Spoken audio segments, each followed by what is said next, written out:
you should let him go. And so I didn't listen to my instincts, but every instinct inside of me, every motherly instinct inside of me said, don't let him go. And I did.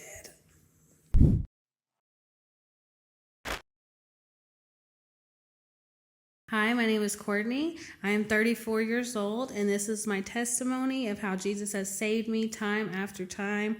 I would not be the person I am today without his mercy and grace and continual love over my life. I was born in East Texas to two parents who tried their best with what they knew how to do. They had a number of issues, though, within themselves that many people do when having kids. My mother suffered with addiction her entire life from a young age, and she never completely beat that. And my father had a prior prison conviction, so he went to prison at 18 and spent 5 years in prison before meeting my mother.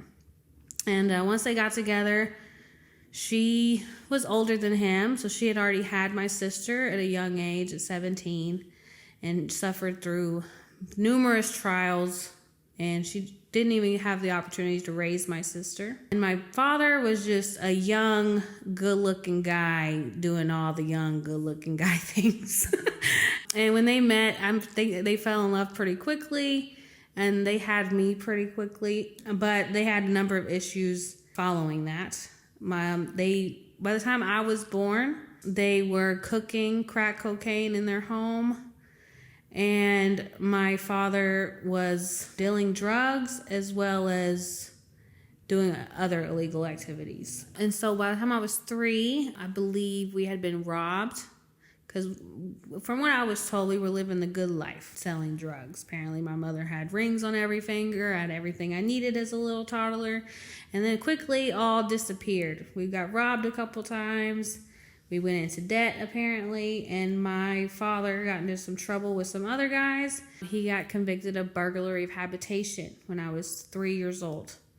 And so he got sentenced to 27 years in prison when I was 4. My mother, after that, quickly found a new husband because the women in my family have a generational curse over them of codependency, and that they need men in their life for some reason, emotional, mental, financial stability. So my father got sentenced to prison when I was 4, and by the time, before I was even 5, my mother found my stepfather. And so she quickly uprooted me and moved me to a small town outside of Dallas. And that is where I spent a majority of my childhood. That my life, the trauma didn't end there. With every stage of my mother's life, she chose a different drug. So from the age of 17, throughout her entire life, she just was on different substances. And with my stepfather, it was methamphetamine. They were active drug addicts. There was days that we went without electricity or running water. I didn't have a normal upbringing or a normal childhood, but my mother did the best that she knew how to do. She was still a very loving mom. She still made sure that she had food on the table every night. And I just didn't get things in the most convenient way. We might have stolen electricity from the neighbors or water from the neighbors behind us. Or my stepfather would climb the electricity pole and put a bad meter in there. Like, they just did things the wrong way. I still felt taken care of for the majority. I wasn't neglected. I had clean clothes. I was still fed. I just knew that we lived differently and inconveniently. When I was 5 years old, my mother worked nights to wait tables, and my stepfather worked a construction job, so she left me with the neighbors' kids. There were 6 kids down the road. She just trusted them to babysit me and take care of me. They had, the mother of those kids had a brother that would come over and come into the room of the little nieces and stuff and play with them, and they thought that it was all fun and games. Like, his name was Uncle Peanut, and he would play with them and tickle them, but inappropriately. And I remember I was 5 years old and I was asleep on the floor, and he picked me up and put me in his lap, and he abused me. And thank God, though, that I only have one memory of that, even though I know that happened for 3 years of my life. So from 5 to 8, I was sexually abused by this man. But by the grace of God, I only have that one memory. So I'm thankful for that. And so that happened for 3 years. And then after that, when I was 8 years old, I remember being at home, and I had a friend come over, And she said, let's go down the road and play with those kids. And I said, no, Uncle Peanut's over there. I don't like going over there when he's there. And my mom heard me say that. And she just lost it. And so she investigated me and pushed me for like an hour, 2 hours, however long it took an 8-year-old to confess. And so I told her when I was 8 what was happening. And that kind of changed our whole world, because after that, we had to go to court, and there was like a federal case. And I was only 8, so it was very traumatic for me to have to face all of that. But also my mother felt so guilty because she left me with these people and she worked nights. So she quit her job and she stopped working immediately. And my stepfather also quit. I think he got laid off from his job. But once that happened, it was like the cycle of events that the enemy had definitely planned out for my life. And my parents fell into a deep depression, and then they were deep in their drug use, and they had no job. So we had no income whatsoever. And so that just led to a spiral of just darkness in my household. And of course, my mother tried to get me into like school therapy, or all of that, was very temporary. So with this, I was a very emotional child. From the time my father went to prison, the teachers would send my mother home notes of just saying, Courtney excessively cries in class. I was just a very sad child, and I didn't know what to do with these emotions. And my mother honestly didn't teach me how to place these emotions. So I was very sad. And then obviously with the abuse, that led to a whole line of other issues of like sexual addiction, anger, and internal abandonment, I felt like. So when it comes to faith in my family, my mother was always a believer. She had a firm foundation of faith, even though that she was so heavy in her drug use. I remember walking into her room many times and she'd just be crying out to the Lord. She'd have the Bible, a book about the Bible, and someone's testimony she was reading. And her faith was so deep. And she'd just be crying to God to save her from her addiction, to save her from the life that she was living. And so I grew up with my mother's faith. I grew up seeing her cry out to God time and time again. But me, myself, as a little girl, I had no encounter with God. I didn't know him. And many times I thought it was all fake. I didn't know this God that she talked of. But she would send me to church randomly. I remember her sending me on the church bus to the Pentecostal church in town. Little did I know, looking back, that this was such an implemental time of setting roots in my life. And I'm so grateful that she did that. Because by the time I was 12 years old, I was smoking cigarettes and dabbling in drug use already, and drinking alcohol and hanging with kids that did the same thing.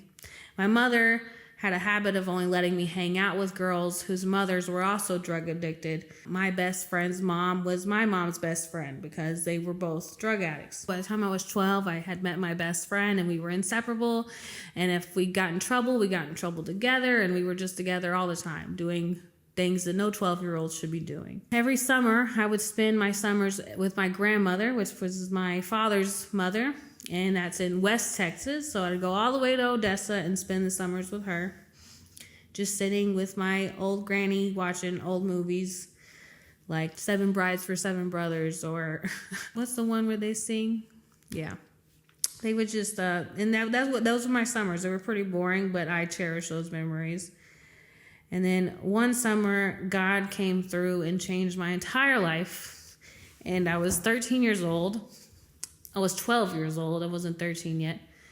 And I had 2 cousins, and they're fully Pentecostal cousins. And I thought that they were absurd. They were older than me, but they only wore skirts, and they had really long hair, and they only wore shirts past their elbows, and they had no piercings. And I was like, oh, Lord. And they really just intimidated me with their churchiness. Little did I know that it wasn't their plan to pick me up that summer, but they did. And they picked me up and they took me to my grandmother's house. And they talked to me about Jesus the whole way. And they took me to church every week that summer. The breakthrough happened. And I remember being at a revival in Odessa, Texas. And I don't know if you've ever been to a Pentecostal revival, but those things last hours and days.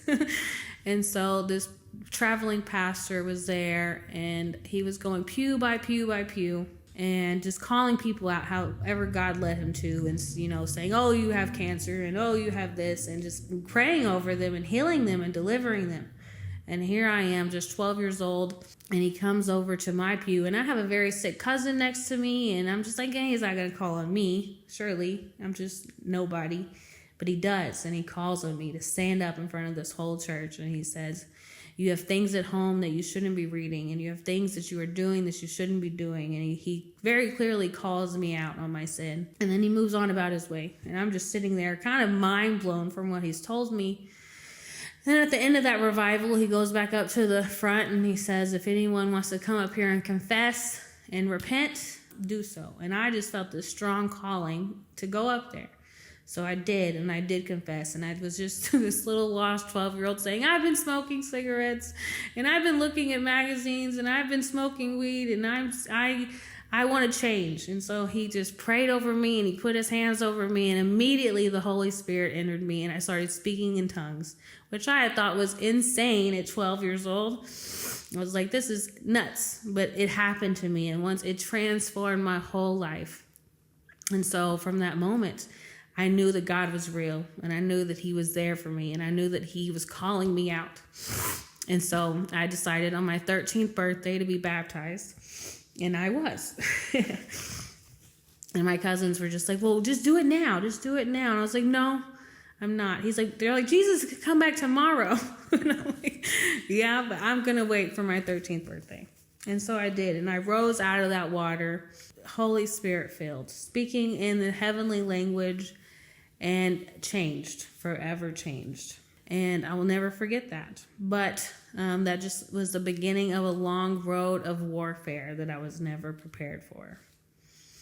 And so my cousins took me back home that summer, and I remember walking into my house and feeling the darkness in my home for the first time, having that discernment of the spiritual world for the first time, knowing that the devil lived in my home and that there was war, because I know that God was there. I know that my mother had faith, and I knew that I had been saved, but there was this darkness that I could not defeat and did not have the knowledge to come up against. Not long after that, I got home and I decided to change everything. I decided to be Pentecostal. I changed my whole wardrobe, and I wore nothing but skirts, and I wanted to turn my life around. And that didn't last long, because I still had this best friend who was unchanged and didn't understand what had happened to me. And my parents were unchanged. It's not like I was coming home to a new home. I had changed. And I remember being at her house one night, and she was just in my face with this marijuana pipe, just telling me, hit it, just hit it, just hit it. And I told her no 20 times. No, I don't want it. But she was relentless, and she wouldn't stop. But of course, knowing now, it wasn't her. It was whatever spirit was residing over her. And of course, I did it. And that just led to the doorway back into sin and back into darkness. So when I was 13, I was so promiscuous from my previous abuse. I was so sad from my home life. I just aimed to get rid of it. I just wanted to be high. I just wanted to be promiscuous with little boys. And I wanted to do whatever I wanted to do. And my mother felt sorry for me. She felt bad that I had to live in that environment. So she basically let me do whatever I wanted to.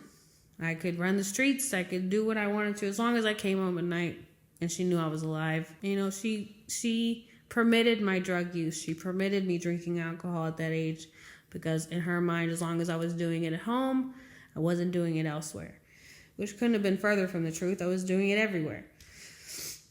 And so when I was 13 years old, I decided to hurry up and lose my virginity and sleep with whoever I wanted to. And I did. I was smoking weed and drinking alcohol and just losing myself in a dark spiral of depression.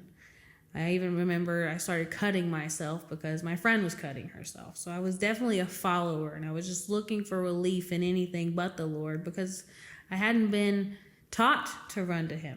I just knew that he was there and he was tangible. I just wasn't taught on how to utilize the Holy Spirit. But I'm so grateful that he saved me when I was 13, because looking back, he never left me, and he always led me, and he was always the light in my darkness. And I'm just so grateful for that because he really scooped me up. He had a calling over me from a very young child.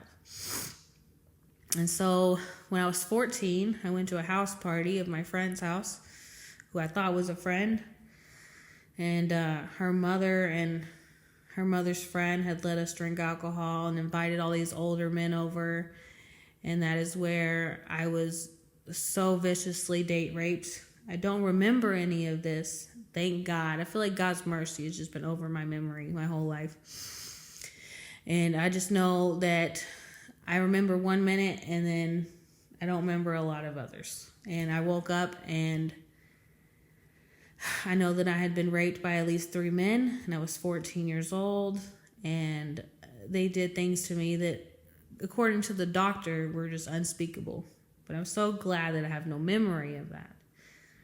And so the next morning I woke up and the mother and the daughter were telling me that it was my fault, that I had caused this, that I asked for this, and to not go tell my parents. And they were really scared I was going to tell my parents. But I didn't feel any need to because, one, I was scared, and two, I was 14. They told me it was my fault. I felt like it was my fault. So I went home that next day, and I just continued to live life until my mother had to take me to the doctor. And it turns out that the product of that rape gave me an STD. And so my mother demanded answers, and so I had to tell her what happened. And by that time, it was too late. There was no evidence of anything. But that whole situation shaped how I viewed sex in a whole, and how I was very young and immature and was putting myself in very compromising places. So I made that decision to just be celibate from that point on and to not put myself in those kind of situations any longer. So all through high school, I was celibate, and I decided to just not be promiscuous anymore in those ways. And then not long after that, I was still, it's not like I was unchanged. I was getting in fights at school. I was so angry inside, and there was no place to put this anger. And then I got in so much trouble in my school that they put me in alternative school. And then I had to move in with my friend's mother because my mother couldn't take me to that school. I wasn't even living at home anymore. I was living with my friend's mom when my friend wasn't even there. And it was very traumatic for me, to say the least.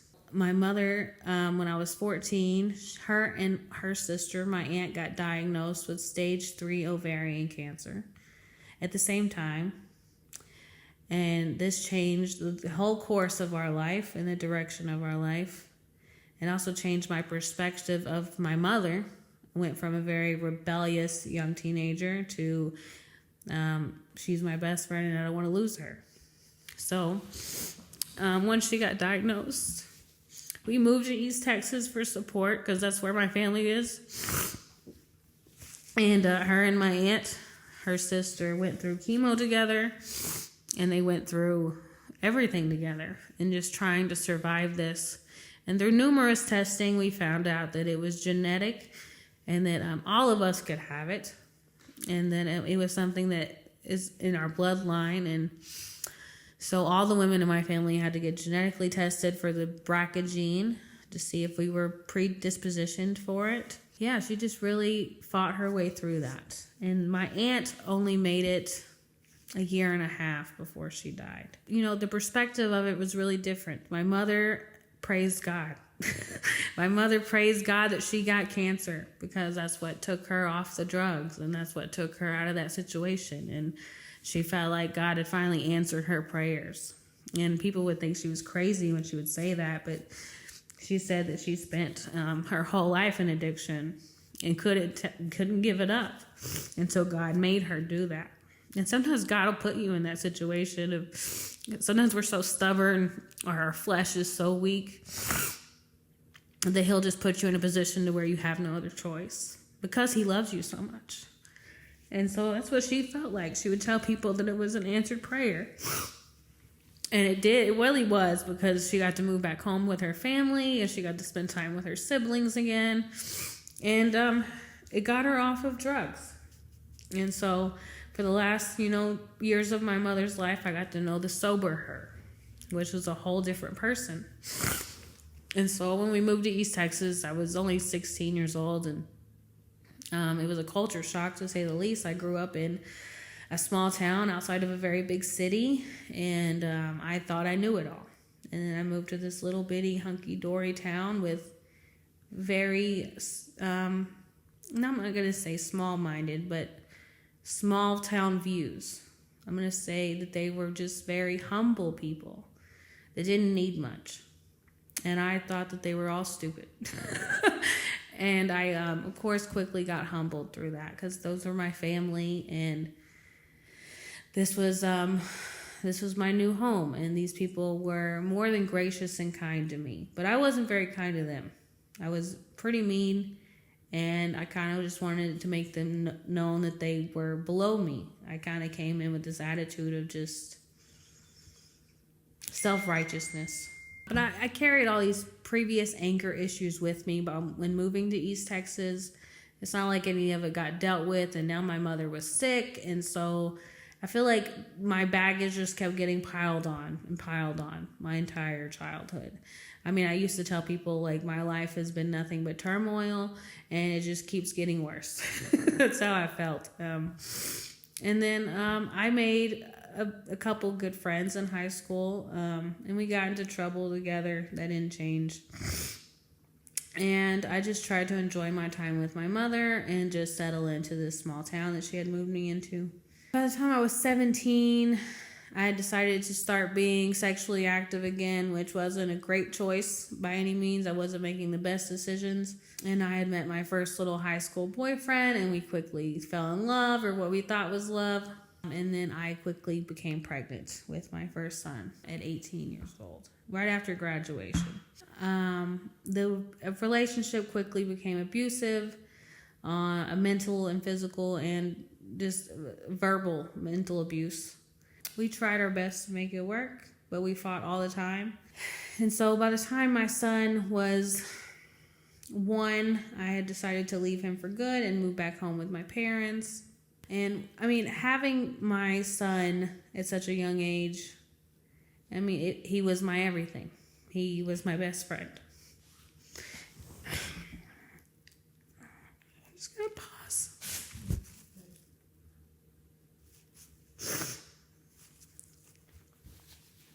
I never imagined that I could love someone as much as I loved him.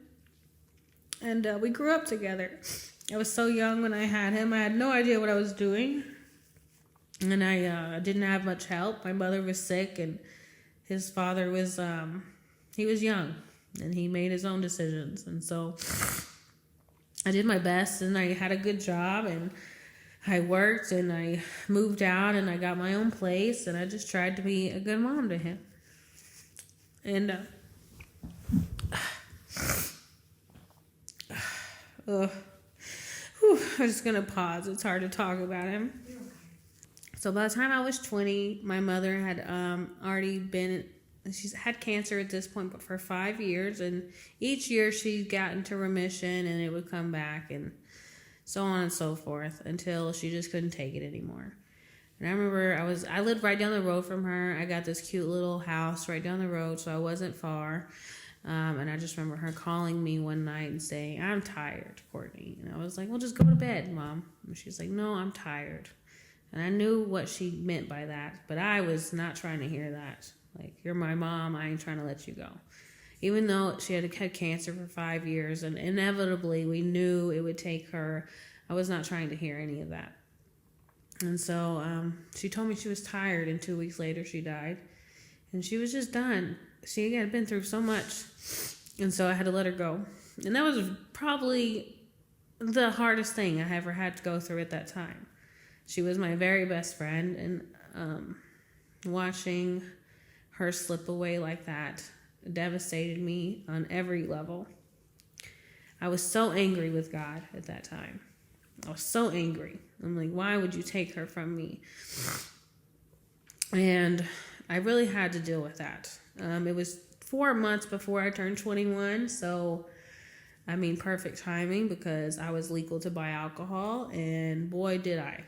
The moment I could drink legally, that's all I did was drink. I was so sad. It was so sad. And I had found a friend at my job who was going through the same thing I was, and she just missed her mom. And so we would just get drunk every single day, and we would leave work and go get drunk, and we'd wake up and still be drunk, and that's all we did was drink alcohol all day. I don't even know how I functioned as an adult during this time in my life. It was literally by God's grace. There was many times I was drinking and driving and just woke up in my driveway. I just know that his hand was over me and everyone around me during this time in my life. I don't even remember a lot of this time in my life. I don't know how I functioned. I went to work every day. I paid my bills. I was still a mom, but I was drunk doing it. I was so sad.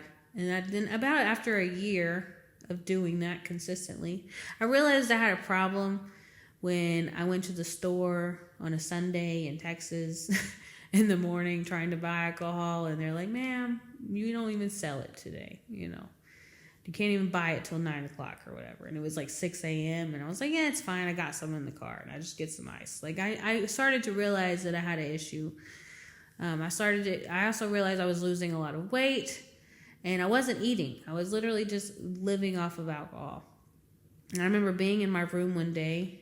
And I had woken up with the shakes.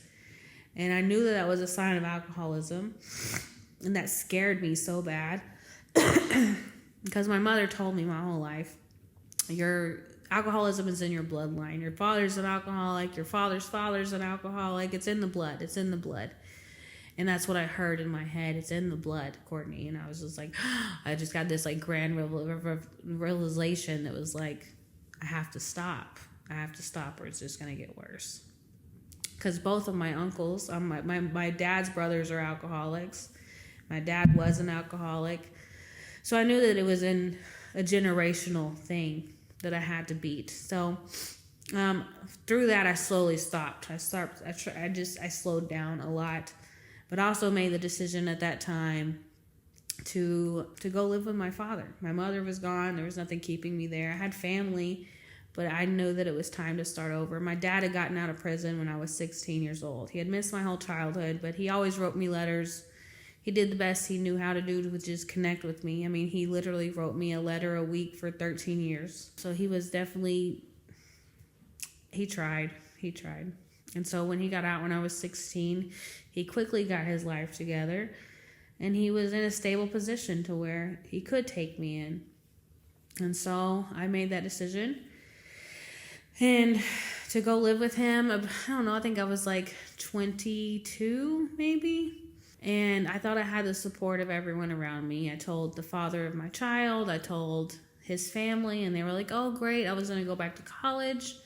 I was going to start my life over. The week before I was due to get my U-Haul to move to West Texas, they kidnapped my son from me. And they took him. And they just hid him away.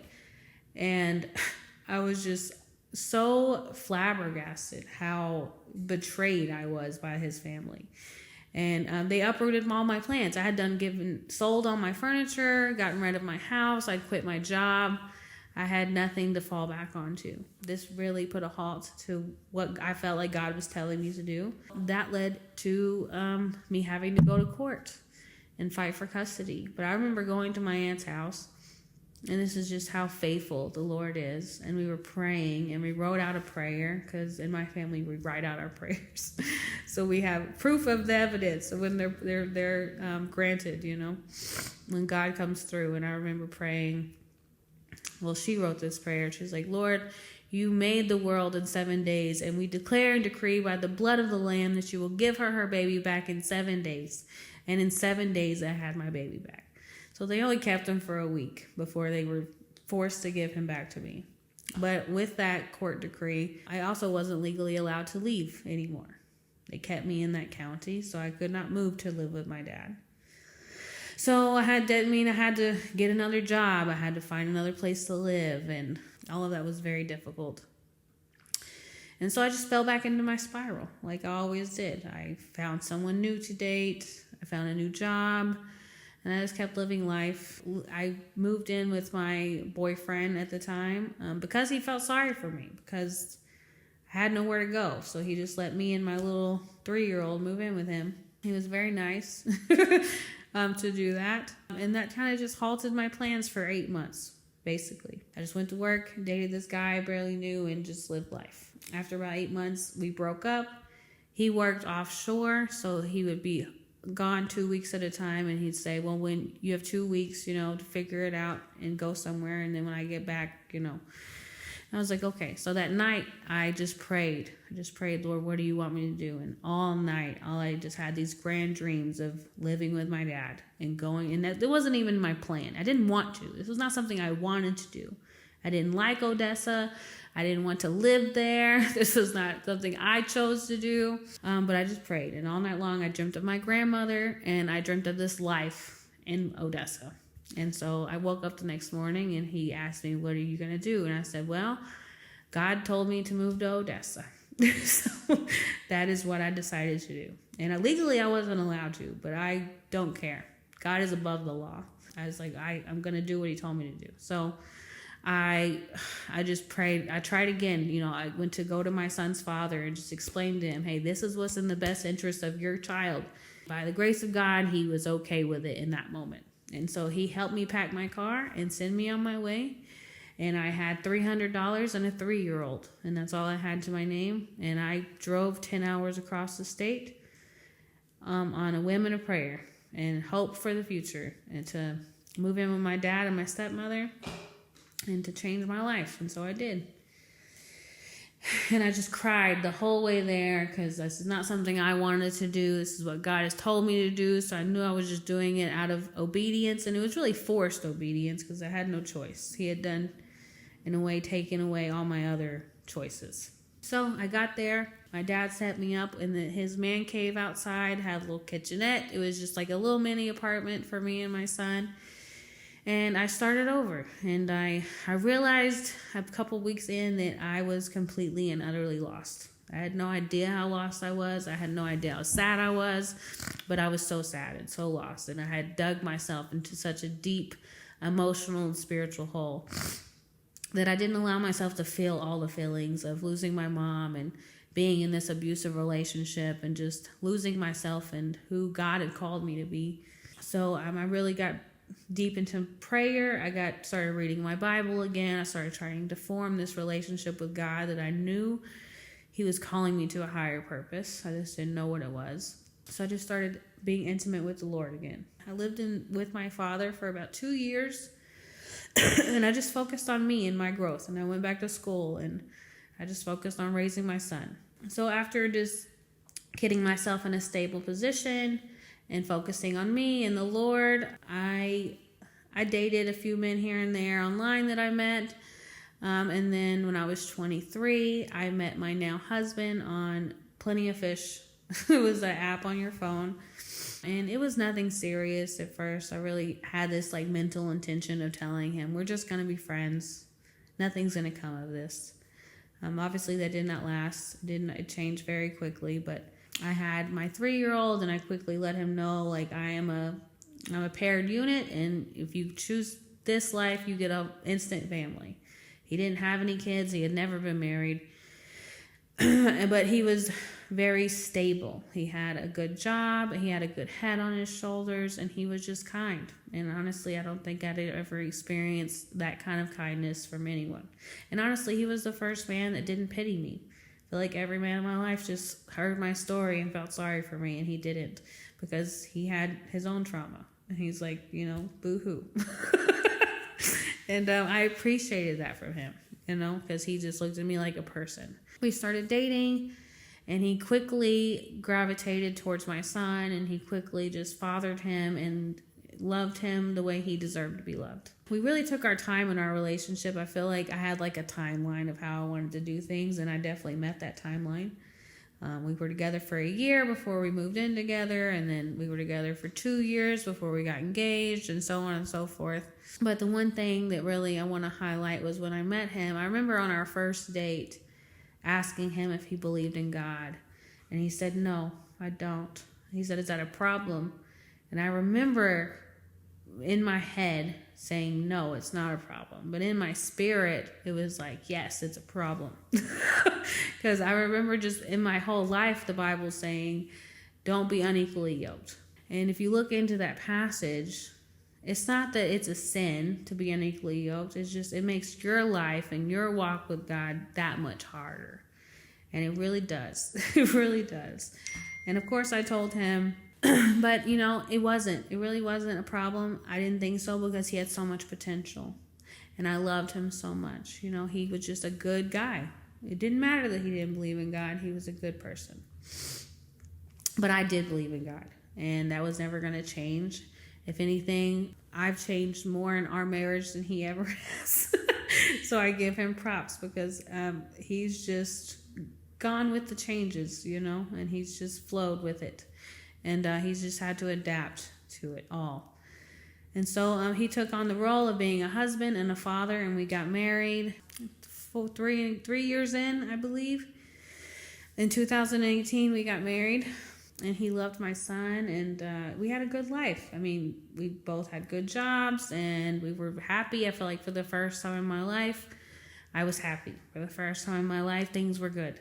But I did have this thing in the back of my head, like when we got married, we're unequally yoked. Like I just kept thinking about that all the time.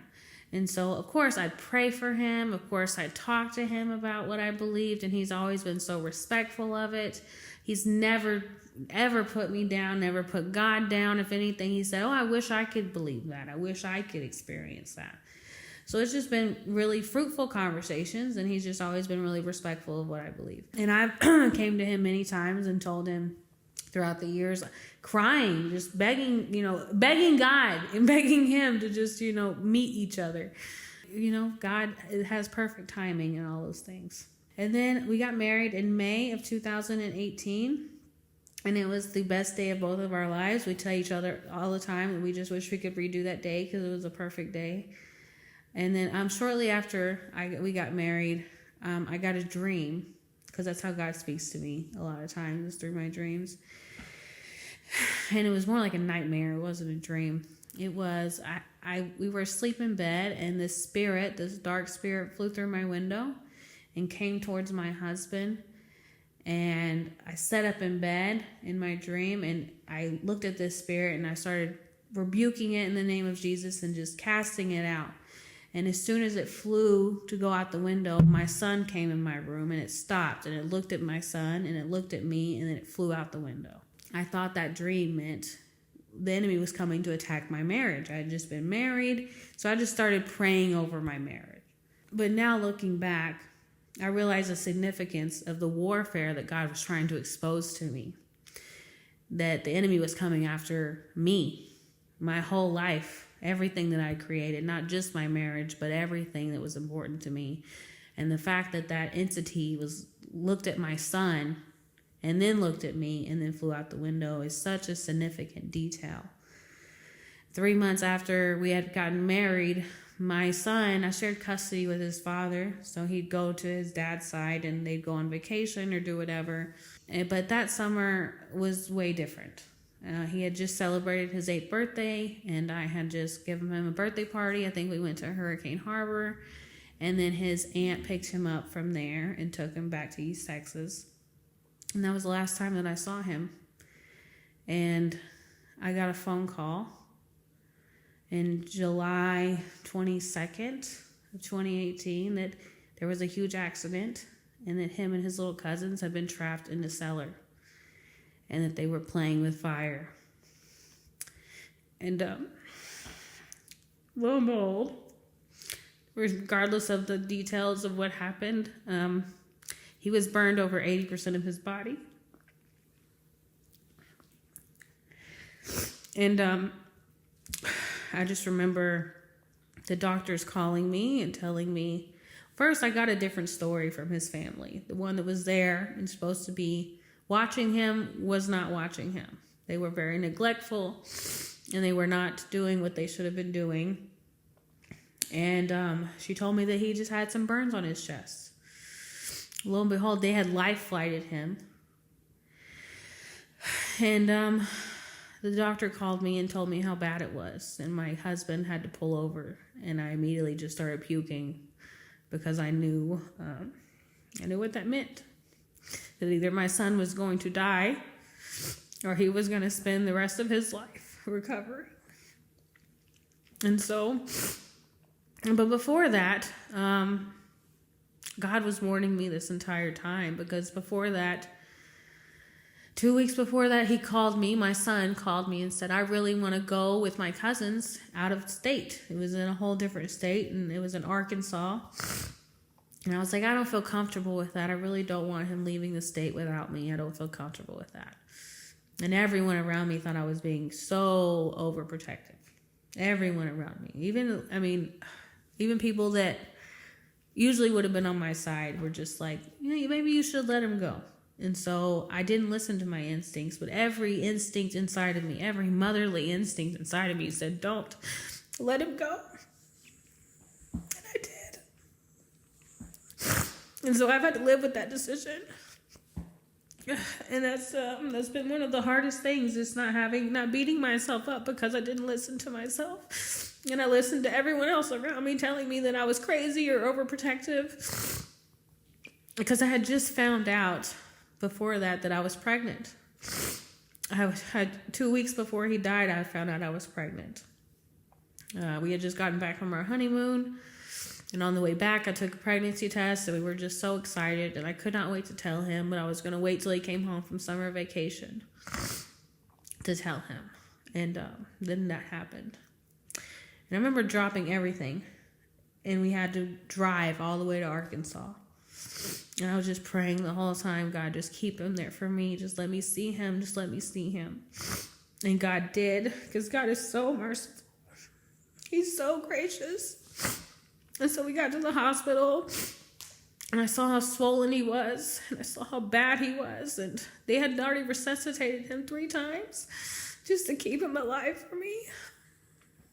And so when I got there, I just held his hand, and I played his favorite worship song, because he loved Jesus. He loved Jesus. Even though I did not go to church every week, I sent him to church every week, just like my mother did for me. So he would tell people, I have videos of him just saying, I love you, God. And anytime he'd ask me all the time, he says, Mom, who do you love more? And I'd say, you. And he's like, wrong answer. You love Jesus more. And I was like, that's right. So he had such a strong foundation of faith, and he knew who the Lord was at a young age. And I really believe that's because God was preparing him for that time. I really want to tell this story because it was so impactful of how God had used his little life and really was trying to prepare us all for this time. He drew a picture when he was 5 years old. 3 years before this, he drew a picture, and it was me, my husband, and him in a house. And the house was on fire. And there was angels above the house, and there was demons below the house. A very intricate picture for a little 5-year-old. And he brought it to me, and he was like, Mommy, the devil tries to destroy us in the fire, but don't worry, Jesus saves us. And then I just thought, oh, that's so beautiful. But now looking back, I still have that picture. And those angels above that fire, they all look different. Only 2 of them have halos. And I believe that the other 2 are his siblings. They weren't here yet. One of them kind of has hair like my mother. Yeah, and I just find it very interesting. He was always very in tune with the spiritual world. And I feel like God was trying to prepare us the whole time for what was to come. Not that this was God's doing. I don't believe that. It's not even biblical. God never intended for us to experience grief like this. This was just the fall of man. But the enemy tries to do everything to destroy us and to deter us. And this is what that was. This was warfare. The enemy tried to take my son. And he did not win. He did not win. His flesh died, but his spirit is very much alive. And after he died, I was so tormented by the way he died that God so mercifully gave me instantaneous peace. That the first night when I fell asleep, I woke up screaming of joy because God had given me revelation that I had already taken him. I took him the moment those flames hit his body. He felt no pain because that was like my worst fear as a mother, that he had to burn to death. And I just praised the Lord because he told me, he said, I just kept his body alive for you. Because 45 minutes after I got to that hospital, he died. And I remember yelling at the doctors to get off of his body because I could just smell death in the room. And to just leave him alone. And but God gave me so much peace that he had taken him instantly. And then my baby didn't have to feel any pain. And so that just led to a lot. I was like 4 weeks pregnant with my new baby, and I never got to tell him that he was going to be a brother. I never got to share with him that joy. I was redoing his whole bedroom. So I had to come home to a half renovated room and an empty house. And man, that was the hardest thing. It was so quiet and so empty. There was no footsteps down the hallway. I couldn't even look down the hallway for months. I couldn't go in that room. I would just go in that room and lay in his bed and scream and cry. And everyone would tell me, you have a new baby that's coming and you have to keep strong for that new baby. And I'd say, I don't know this baby. I just wanted my baby back. And I just tell God, if you really want me to have this child, you're going to have to protect this child because I can't do anything for it. I just wanted to escape in any way that I could. And God really did supernaturally protect that baby because by the time I got to the doctor for my OB appointment, I was on the verge of a miscarriage. And they had to give me a progesterone shot because I wasn't producing any progesterone. So it really was by the grace of God that he kept that baby. And I just had to keep going. Life goes on, you know. Life goes on. And everyone else's life just keeps spinning, but my world had stopped. And I couldn't even imagine how to live this life without him. He was my best friend. We had grown up together. I had a bond with him that was inseparable. And my baby was taken from me by people that weren't willing to watch him. And so I had this guilt and this shame. But God met me where I was. He always met me where I was. Even at his funeral, I probably looked like a crazy fool because I was just praising the Lord. I was just praising the Lord at my son's funeral. And I kept screaming out, thank you, God. Thank you, God. And I'm sure everyone else around me thought I was insane, but I was thanking him because he saved him. He saved him. He saved my baby from this world, from the pain that he had to endure. He was only 8, so he was innocent. I know where he's at. He doesn't have to endure the trials of this world anymore. He doesn't have to even go through the temptation of this world. He is saved. And so I thank him for that. I worship him for that. I thank God that the little time that we got with him, it was so precious. And my son was so in tune with the spirit world, and he was so in tune with who Jesus was. And he would just tell everyone how much Jesus loves you and how much he loved Jesus. And I'm just so grateful for that time with him. But, of course, the closer I got to God, the more I felt attacked by the enemy. And I really tried to draw into the Lord. I feel like, God, it says that in the Bible that God is with the brokenhearted and he is with the grieving. And I feel like he was never more with me during that time. I was in his hands. He was holding on to me every moment of that time. He was speaking so clearly through his word. And I'm so grateful for that. Then I was so deep in my grief. I think it was after my son was born. I had so much fear. One, I didn't want a boy. I just lost my only son. I really didn't want another boy. I felt like, when you're in the depth of that grief, you feel like it's like almost like a replacement. Like, I don't want a replacement. I want my baby back. And then the week before we were found out the gender, God gave me a dream that it was a boy. And then I loved him so much in that dream. I felt the love I had for this little boy. And so I woke up and told my husband, it is a boy. But I love him. And so, that gave me peace. Like, I knew it was going to be a boy, but I guess I was just scared I couldn't love him because all the love that I had was gone now.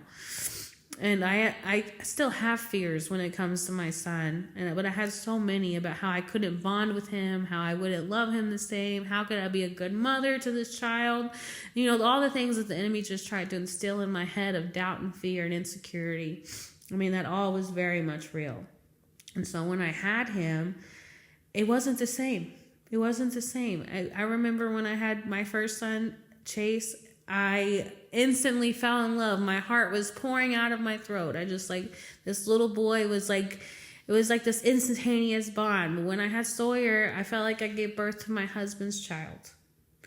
And I didn't feel connected to him. Of course, I loved him. I grew him. I knew God had given him to me, but I did not feel that connection with him like I did with my first son. And so there was a lot of comparison. Of course, when I had my new baby, I just tried to be as present as I could be. But those days after grief, a lot of people will account for it. They're just like, you're living in a cloud. And so a lot of my son's babyhood, I don't remember. I was just trying to survive and trying to be present for this little new baby that needed me and just trying to bond. And I would just give it to God. Lord, just help me connect with him. Help me feel the love that I know that I have for him. And of course, that grew over time. God is so gracious to meet me where I was. But I remember going into my old son's room. I had made it into a nursery, and we repainted it and we redid it. And I really just tried to make that like a sanctuary of prayer. And I'd go in there and just talk to the Lord and just tell him how brokenhearted I was and how I needed his guidance. And I remember one time, and this message really guided me through the next 8 years of my life. I went in there and I was reading the word, and God just kept, the first year after my son's death, God just kept telling me basically restoration and rebuild. That was like the word of the year, rebuild. And I would get so angry with God. I was like, rebuild what? You took everything from me. I don't want to rebuild nothing. How could you even tell me to start over? And I felt like a lot of my life was just like replacement. Like my whole life had died with him. Everything I knew with Chase was gone. The family they were all gone. I didn't have anything to do with them anymore. Like everything that I was dead. And now I had this new baby with this new husband and this new life. And I felt like a light had been flipped on, and I just woke up in this new life. Sometimes I felt like I was living in the Twilight Zone. And I felt guilty about it. There was so much guilt. Like, how could I be happy? And how could I love this child and love my husband and my son's dead? Like, the enemy would just replay that in my mind. Like, you don't deserve to be happy. You don't deserve to smile. You caused this on yourself. And so I had to fight those thoughts. And the only way to fight those kind of thoughts is with prayer and with the word of God. And when God says to rebuild, you rebuild. He doesn't just tell you a mission. He gives you the tools for the mission. He never tells you to go towards something he doesn't intend for you or doesn't have for you or doesn't think that you can do. And so he gave me this word, rebuild, and he basically told me, you will be the deliverer for your family. And I'm like, what do you mean? I don't even like you right now, and you're telling me it's all on me. If my husband comes to you, it's on me. If my children are raised in you, it's on me, basically. And sometimes it is like that. Sometimes other people's salvation is on us to be obedient. When God tells you to go talk to that stranger, that conversation may steer their whole life in a different direction. And God will use you, and if you don't listen, he's going to use someone else, but his will be done. And so I was like, okay, we're going to rebuild. And so I started just leaning towards the Lord. And this was right before the pandemic. So I was getting deep into my word. And I never felt so close to God during this time. He was just pouring it out on me. And I was like going to my husband and crying and telling him everything God was telling me. And he probably thought I was insane. And he was just like, what do you want me to do about this? I don't even, believe in this God you're talking about. And I was like, I don't know. I just need you to try.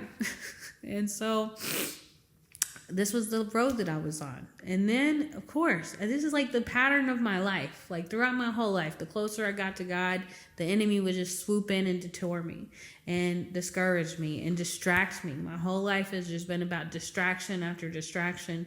And I feel like my whole life have just been seasons of being so close to the Lord and then falling back into the world and falling back into addiction and distraction. And so again, here we are, pandemic, and I was sad and depressed and lonely, and my husband was working, and I was at home with this new baby, and I needed friends, and I didn't have a job because after that I wasn't going back to work.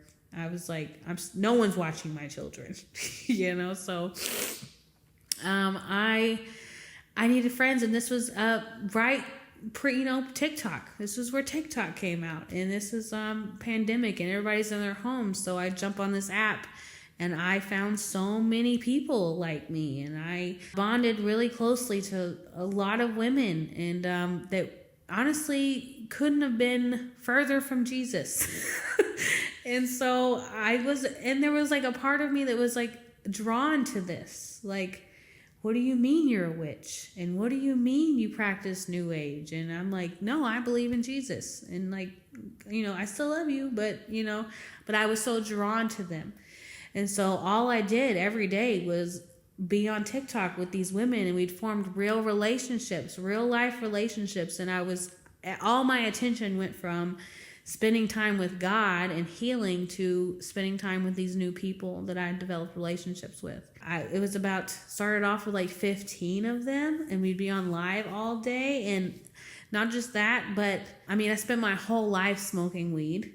Okay, so I found all these like-minded women, and we called ourselves Canna Moms, which makes me want to gag now, thinking back. But we bonded over the fact that we smoked weed.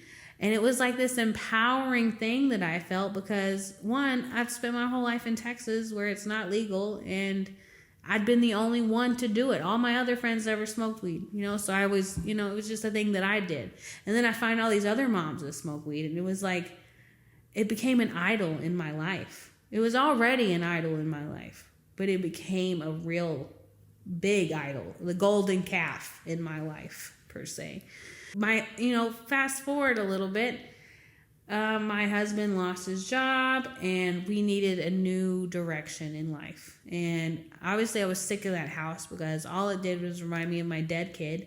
And I was like, I'm done. I need a new change. We felt like it was time to move to Arizona, and that's where my husband was from. And we were like, yeah, we're going to start over, and we're going to move to Arizona. And I could not have been more excited to just get out of the state and try something new and just start over. And I was like, I knew it was going to be so healing for me. It was a great restart, and I felt like I was able to find healing and growth there, and just a new atmosphere. The sunsets were beautiful. It was great. But all during this time, I'd deeply woven myself into this group of women.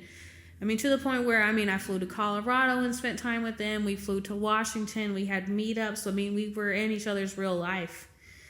And it all centered around smoking weed and forming these trauma bonding relationships. That's really what it was. And at this time, when we moved to Arizona, I was like 7 months pregnant with our second child, with my daughter. And I was happy as could be. I wasn't healed by any means. I had suffered from crippling depression, and I had panic attacks all the time. They would come up out of nowhere. I had so much anxiety that riddled my life. Losing my son changed my personality to the point of where I didn't want to talk people on the phone. I didn't want to go out to public places. I couldn't go to my friends' kids' birthday parties anymore. Everything was so triggering for me. And I took on this identity. Looking back now, it's how the enemy traps you. You take on this identity of, I am depressed. I have anxiety. I suffer with bipolarness. Like we put these labels on ourselves to where we are standing in the identity the enemy has laid forth for us. And of course, this trauma had laid the foundation for this. I buried myself in it. I fought with these panic attacks, and then these women just crowded around me. And it was support. It was support that I so desperately wanted and needed. But it was also wasn't fruitful. There was nothing fruitful or healing about the support that I received. Knowing what I know now in God and how He literally heals us. And so here I am, and I'm having my second child, and by this time, the idol of marijuana is so high in my life. I smoked weed through my entire pregnancy with my daughter. And not only that, I went through a natural birth. with a doula.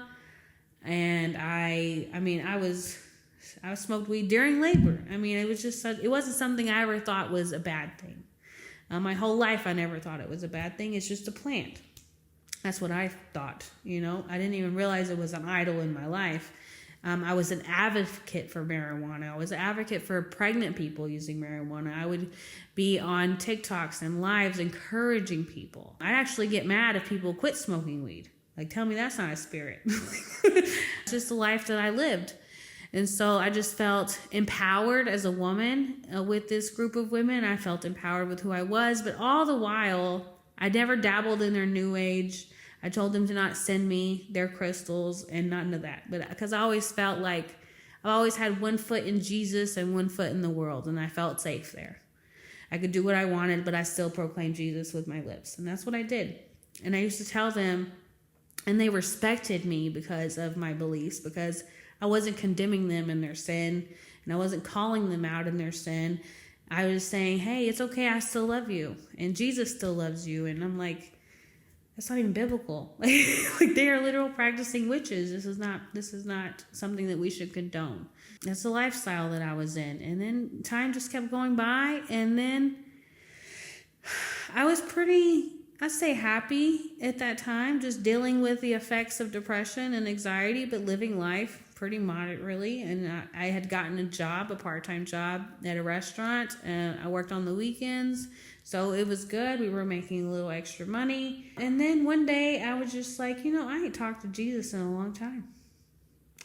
Like a long time. I felt like 3 years had passed. And I was just like, where was he? And because, by the time my son was 3. And so right before TikTok was the last time I was really intimate with the Lord. And so, 3 years had passed. And I remember just walking. I would take walks every day because Arizona is so gorgeous. It's just so gorgeous. And it just makes you want to go outside. I just remember walking, and I was like, I miss you, God. I don't know where you're at, but I miss you. And I'm like crying because that incident changed my whole life. Just saying, hey, God, where are you at? I miss you. Because I hadn't talked to him in so long. And then because I said that, here I am today. Like, because I said that, my whole life changed. He healed me and he delivered me because I said that. Because I just reached out for him, and I was like, hey, I miss you. I ain't talked to you in a while. And then he started talking to me. And I was in my kitchen cooking, and all I heard was fast. And I was like, fast? I didn't grow up fasting. I grew up thinking only Catholics did that. But the Bible says, Jesus explicitly says, when you fast, not if you fast. There was an expectation that the church would fast. And I didn't know how to fast. I'd never fasted in my life. And I was like, okay, what do you want me to fast? And a couple hours later, I just heard your phone. And I was like, okay, my phone. So I took that completely seriously. And I just said, hey, I even told my husband, don't text me. Don't call me. Nobody talk, nothing. I even told my friends, and they were like, oh, okay. I mean, I'm sure they were weirded out because none of them are believers. And I was like, God told me to fast my phone. So I didn't even use the calculator on that thing. I just put it aside. And I got heavy into my word and just prayer. And because it's been so long, and because I missed him, I guess, he just poured his spirit out on me. And he told me, he was pointing me out in verses, basically telling me, hey, these people are sending you to hell. You are confused, and they are sending you down a very dark road. And I was just like taken aback, like, oh my God, I love these people. I love them. I can't get rid of them, God. And he's like, you have to. You have to get rid of them. And I couldn't. I literally couldn't. Like, it was so hard for me. But again, what did God do? What he's been doing my whole life, he made it happen. I had one friend at that time that said she believed in God, and so I confided in her. And I told her the things that God was revealing to me, and God was revealing to me a lot of heavy things, literally night to day, from like not talking about God at all to the next day talking nothing. All I could talk about was Jesus, because he was talking to me so heavily. And I was telling my friend about, God was telling me the spirits that were on these people, the gods that they followed. He was revealing to me the spiritual realm that they were living in. And so I just told this friend that I thought believed in God these things, and she went behind my back and told all of them that I was talking about them and all of this crazy nonsense that I had told her. And God made it happen, and they all instantly dropped me like a hot potato. Instantly. And I knew that, and I was fine with it because I knew that's what God wanted. And I obviously didn't have the self-control to do that.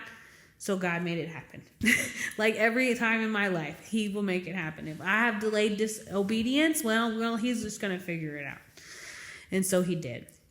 And so basically they all cut me off instantly. I was like, okay. So I just started getting into my word every day, in prayer every day. And that 1 week of fasting, my phone changed the trajectory of my whole life. I started praying, I started worshiping, I started anointing my whole home. I anointed my husband's everything. He was playing this devil game. I was anointing his computer, his chair, everything. And I wasn't telling him what I was doing. I was just doing it. And of course I was telling him what God was revealing to me, but he's told me now. He's like, I thought you lost your mind. I was so deep in it. From night to day, where did this come from? I was like, I don't know. I just told Jesus I missed him, and he showed up. I remember, to the point where I was literally outside one morning worshiping, and it was that song, The Refiner's Fire, and I meant it. God refined me, put me through the fire, because I went back to that drawing that my 5-year-old drew. God, he tries to destroy us in this fire, but don't worry, because God saves us. And I was in a literal fire, spiritually. I was being refined, and I did not know it. And I was praying, Lord, pour that fire out on me. Consume me or spit me out. Do something.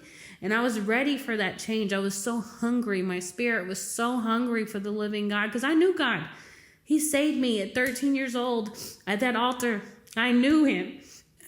And he loved me enough to save me and to keep pursuing me. He kept pursuing me my whole life, time and time and time again. When my mother died, when my son died, through my drug addiction, through my alcoholism, through my sexual addiction, he was there every time to meet me, waiting on me, because he was a patient, loving God, and he never gave up, and he never got angry, because that's the kind of God that we serve.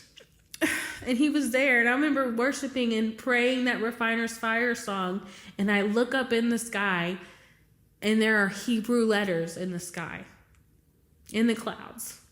And I'm just in awe, and I'm taking pictures, and I'm looking up each letter, because the Hebrew alphabet is so intricate, and each letter represents a different thing about God.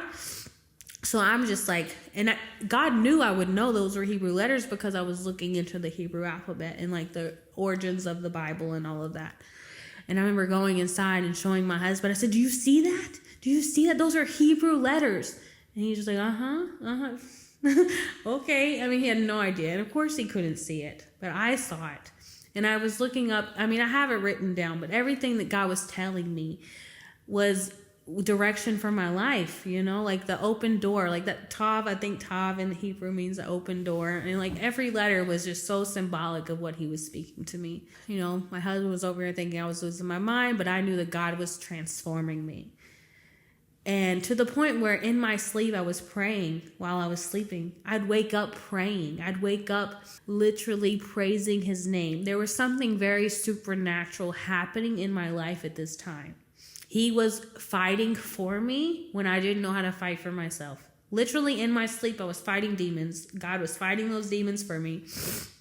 I remember waking up one night at 3 a.m. and I just opened my Bible randomly, and it was talking about we don't fight against flesh and blood, but against principalities. That's the verse that it went to.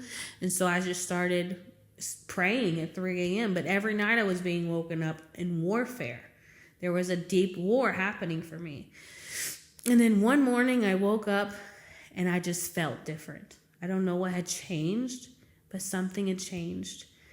And what it was God had delivered me from panic attacks. God had delivered me from depression and anxiety.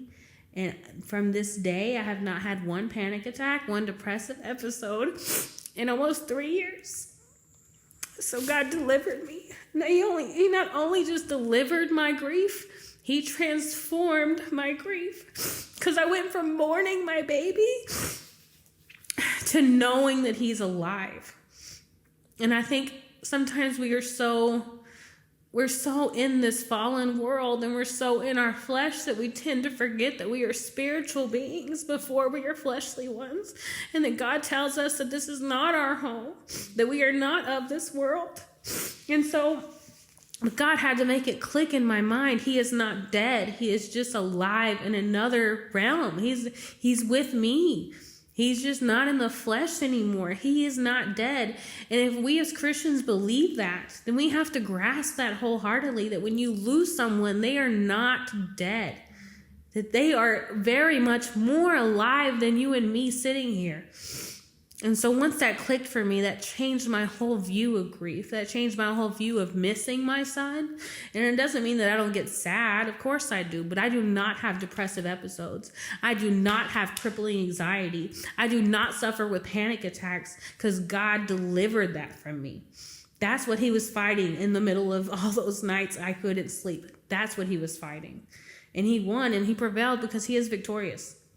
So I'm just so proud to say that I am panic attack free for 3 years, and I do not claim that anymore.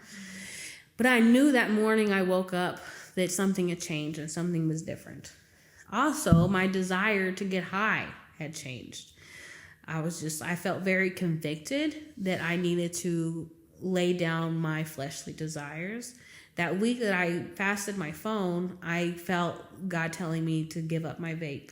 I had been a nicotine user for 20 years. I did. I just laid it down miraculously. I just laid down my vape and never picked it up again. It was a hard week, but by the grace of God, I got through it. And so I've been nicotine free now for 3 years. And so the next thing that I had to fight was my idol to marijuana. And that was a whole rabbit hole that I had to really dig deep into, because I grew up believing that it was God's herb, that it was just a plant. And so what you do when God tells you to give up things that you believe are okay, you have to find the truth in order to undo the lies that you have led yourself to believe. But during this time, while I was trying to navigate all of that, I was heavily praying and, like I said, anointing my husband's stuff and just praying over him to be saved. And one day he comes home and he says, I don't know why, but the last couple months, I just felt the need to move back to Texas. And I'm just flabbergasted because I'm like, we've changed our whole life, spent all our savings to move to this state. We have no money. What do you mean you want to move back to Texas? You're the one that wanted to move here. And he's like, yeah, I know. I don't know what it is. I was like, well, when did you start feeling these feelings? He's like, yeah, a couple months ago. And that was the same time that I started anointing everything that he touched. That was the same time this grand awakening happened in my life. And I was like, oh, that's God. That's God. And I was like, okay, well, in my head, it was just like, God tells you to heed to your husband. He's the leader. And I was like, okay, I'll follow him anywhere, Lord. I'll follow him to the ends of the earth, but I'm going to need your confirmation on this first. And so I just prayed about it. God, if that's what you want us to do, I'll do it, And so I did the math, and I was like, okay, we need exactly at least $5,000 to move back home. Well, to move here. We knew we wanted to move to the Austin area. But I said, only if it's in your will, God. Only if it's in your will. And he got a job interview that next week from a construction company here in Austin. And out of nowhere, they said, hey, we'll pay you $5,000 to move here. And I was like, it was just so mind-blowing. And I was like, that's God. And I had told him, I was like, we need $5,000 to move. And so when they told him that was the first time I saw an inkling in his brain going, okay, there may be something to this God thing. It was the first time I felt because remember, God had told me previously after I lost my son that I would be the deliverer for my family. And that means I needed to walk in obedience. I needed to walk the walk. It's not about nagging your spouse. It's about living the life in truth in order to change the trajectory of everyone else around you. And so that was the first time I saw in his mind, okay, there may be something to this craziness, right? And so they offered us $5,000 to move, and we moved within the month. So it was very quick. So within the month, we moved to Texas, and that was a huge trip, and it was really big deal for my husband because, we thought that we were in Arizona to stay. It was a huge change in our life to go to Arizona, and I was so happy about it. So I wasn't exactly thrilled to go back to Texas and start over again after 2 years, but I knew that it was all God. And so if God had directed us there, I knew that he'd make a way in every sense of it. It was pretty easy to find a place to live. His job started right away. As soon as I got there, I already had a job because I worked part-time in a kitchen in Arizona, but they're all over the place. It's called BJ's Restaurant, So they just transferred me to the one in Austin. And I was like, oh, perfect. I'll have a job when I get there. But as soon as I moved there was like this strong indication, like, I don't want to go back to work. And I'm like, God, why do I feel this way? I actually like the job. Like, it's 3 days a week. I'm making pizza, it's okay. And everything in me was like, no, you're not going to do that. And I was like, okay, well, what do you want me to do? Because I need money. And he's like, you're going to make bread. And I'm like, I barely know how to make bread. I just started making sourdough, like in Arizona, like experimenting with it. And it was ugly as all get out. And it was okay. It wasn't like that great. So I'd already made a starter in Arizona. And so I was like, I don't even really know how to make bread, God. So God had to teach me how to make bread. God told me I have to make bread. I'm going to make bread. So I spent many nights in the kitchen just crying over all these failed loaves. And my husband's like, well, it's okay. I was like, no, God told me to make bread. And I don't know how to make bread. It was just really, really big. But then I had to make this decision. It was all God led because when I moved there, the local farmer's market was looking for a sourdough bread maker at the same time. And I was like, this was all ordained. And so I applied right away. And obviously they accepted me. And it was only like a once a month market. So it was perfect for that time. And so, I got it down. I got the sourdough thing down and I started selling in my local markets. But then God was so intentional because I was like, what do I call this little company that you're blessing me with? I didn't know. I was like using my kids' initials and I was like, this is lame. I don't like none of this. And I was just praying and I just heard breaking bread. And I was like, oh, you're so smart. You're so smart. I love that. And so that's what I named my little business, Breaking Bread. And he was even to the organization of my logo. He's like, put a crown around King because I am the King. God's funny like that. That's what I heard, And I was like, yeah, that's cute. I love that. And then the verse of my company is John 6:35. I am the bread of life. Whoever comes to me shall never, hunger. Whoever believes in me shall never thirst. And I was like, that's perfect. So God really was intentional with every detail that he wanted me to do through this business. So it was all him. It was all him. I didn't go back to work and I started making bread. And then quickly after we moved there, I had never been a church goer. I'd always gone to church sporadically throughout my life, but I've always been pretty anti-religion. I felt like religion's very divisive and separatist, and it's not what God called us to. He called us to a deep, intimate relationship with him, and I feel like religion is everything but that. They have rules and standards that go beyond what God has called us to. And so I was like, I felt the urge, though, to go to church because God calls us to have fellowship. And so I was like, okay, God, well, if you want me to go to church, you know my requirements. That's how I am with the Lord, a little sassy. It's like, you know what I need from a church, and I trust you to just take me to the right church. Well, I have a church literally right down the road from my house. It takes me 2 minutes to drive there. And so I was like, we're going to go church shopping. And I never made it past the first church to go church shopping. I went into that church. Everyone was so kind and so welcoming. But of course, I have on my veneers and I'm like, are they fake? It's religious kind of fakeness. I was like, yeah, let me just listen to worship. So as we were worshiping, God knew what confirmation I needed. And I needed to know that someone in that church was Holy Spirit filled. So I was just quiet during worship, and I was just listening to the people of the church. And I heard in the far corner over there someone speaking in tongues. in the heavenly language. And I was like, all right, that's my confirmation. I knew that's it. Somebody in this church is Holy Spirit filled. And so that was enough for me. And I just kept coming back. And my church is all about declaring hope and developing people. And they're so welcoming, but they want you to be involved in the church, right? And so they kept calling me to be involved, and God kept calling me to be involved. I was like, you already brought me to this ministry of making bread and doing that for your purpose, so why not just dive in head first, right? And so meanwhile, I still have this husband at home who's not a believer, but just going with the flow because he's a good husband. And my whole life has changed over here. I've uprooted everything that I once believed, everything that I thought I knew. I basically was like, it's all lies. This whole world's a lie.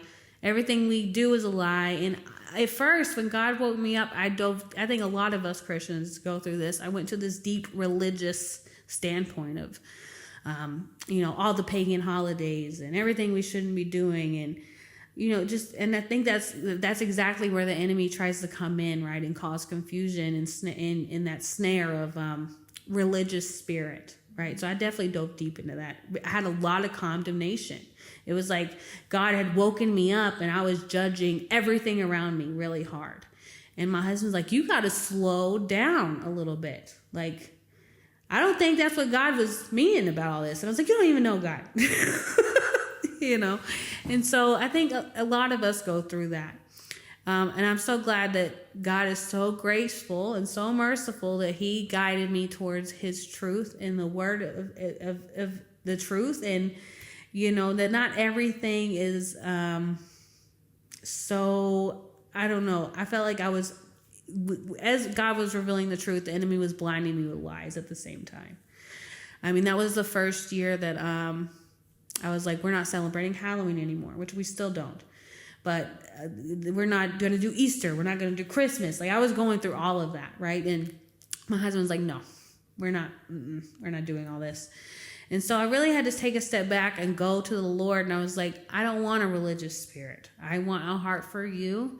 And I want what pleases you, And I had to really come to this point of, what is of you and what is not. And where does my heart lie? Because it's really about a heart posture at the end of the day. And at the end of the day, when we celebrate Christmas, we are celebrating you. And we are choosing to remember you. And we celebrate Easter, we are choosing to remember you. When I celebrate Halloween, none of that was about you. So what's about you and what's not? And what am I choosing to put my intentions into and my heart into? And so I quickly got settled on settled ground. And I didn't have this like religious mindset. But I felt like I was so thirsty for God's truth because I had been grounded in the lies of the world for my whole life, and I chose to believe them. And so when God had revealed himself to me fully, I needed all of it, and I was so hungry for it. And so sometimes, God's graceful, and he goes at the perfect timing, and he never rushes us, and he never forces us. He just has his hand over it, and he's a gentle, loving Father. He doesn't give us too much that we can't handle. That is very true. And sometimes we try to bite off too much, and we get choked. That's what it's that verse about, you're supposed to be taking in milk, but you can't eat meat because they'll choke on it. And I was choking on it at this point. But hold on, I gotta pause. I lost my train of thought. Maybe you were talking about your husband and what God was getting him because you got religious. And Yeah. So I started going to church, and then just really diving into this new life that God had guided me to, and making bread once a month for my markets, and just settling in. And slowly, I just started going to war for my husband in the spirit realm. I have a little room in my closet, under the stairs, little room. So that's like my prayer closet. It's so cute. And I was like, this is perfect. God gave me this house just for this room right here. And so I just spent many, I spent years in prayer for him. But like God had said, he called me to be the deliverer, I can't do that if I'm living a lukewarm lifestyle. And this was the first time in my life. I had seasons of my life of being on fire for God.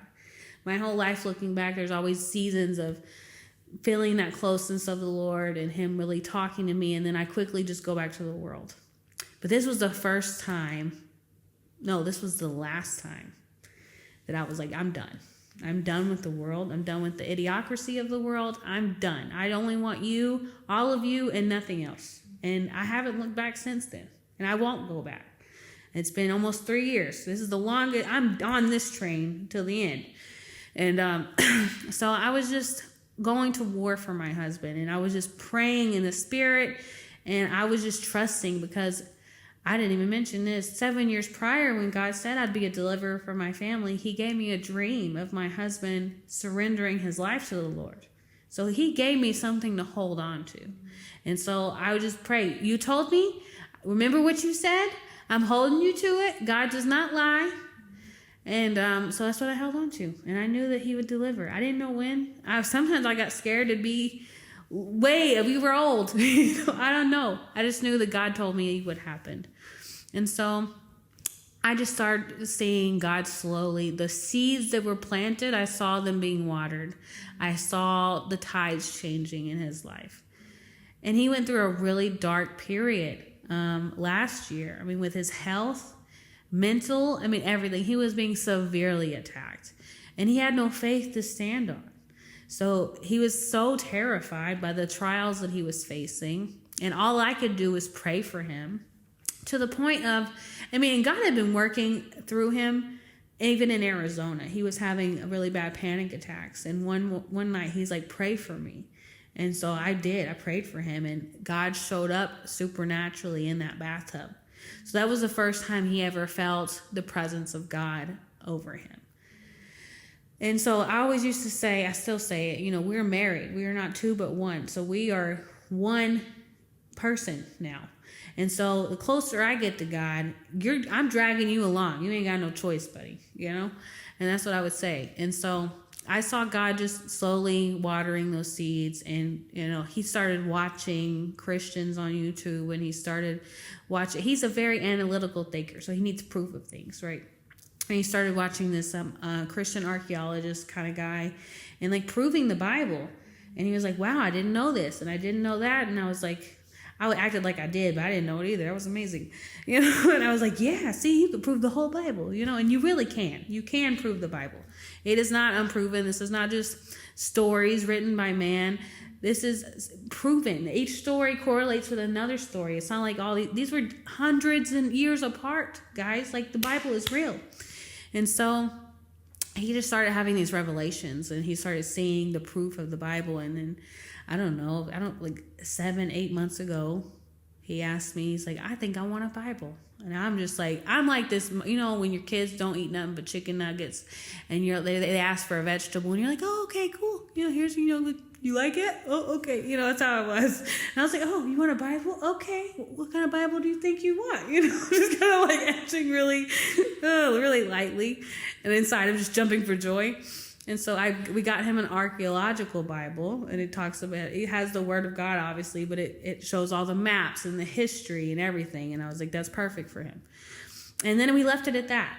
I think he opened that Bible twice after he got it. But I trust in God's timing, and he works it all out. And let's see, what is it? November now? So 2 months ago, I came home, and I saw on a Wednesday night, and I saw that Kayla Gabbard was doing revival in Texas, in Waco, that weekend.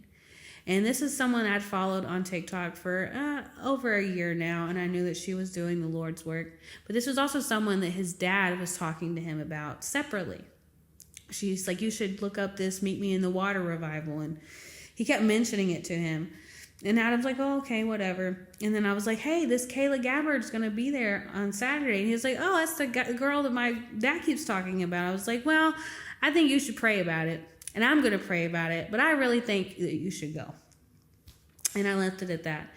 And that Friday, he was like, we're going to that revival. And I was like, hallelujah. And then that night, he was like, I don't want you to have too many expectations of me.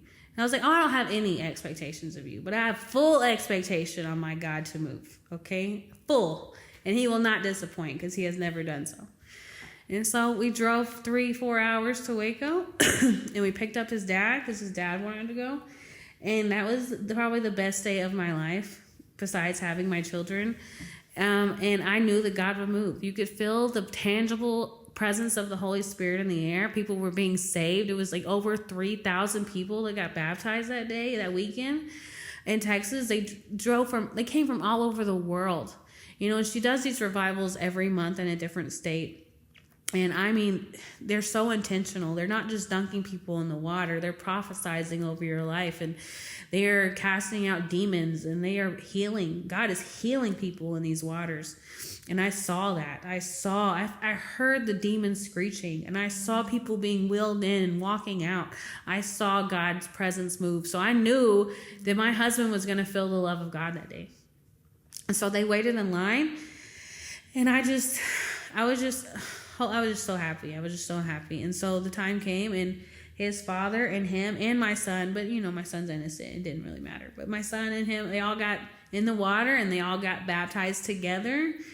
And Kayla spoke over their life, and it was things, I mean, it was all God. It was things that no one else would know. You know, she spoke over their life, and it blew his mind. And I was like, that was all God. And they came out the water at brand new. And I was like, do you feel brand new? And he's like, yeah, I do. I was like, did you feel the love of Jesus? And he said, yeah, I did. And that changed his whole life. So now my husband is a saved man, and he is a man of God, and he is being sanctified day by day. And there's no going back. Like he'll tell you, he's like, my brain is different. He's like, when I think of God, there's no denying that there is a God. Before, everything in him wanted to fight that truth. So yeah, God delivered on his promise in my life, and he saved my husband, and now we are equally yoked. 2 months ago, yeah. And now it was like, after that happened, everything, and it's not like he's a different person. I mean, he is, because he says you are made new.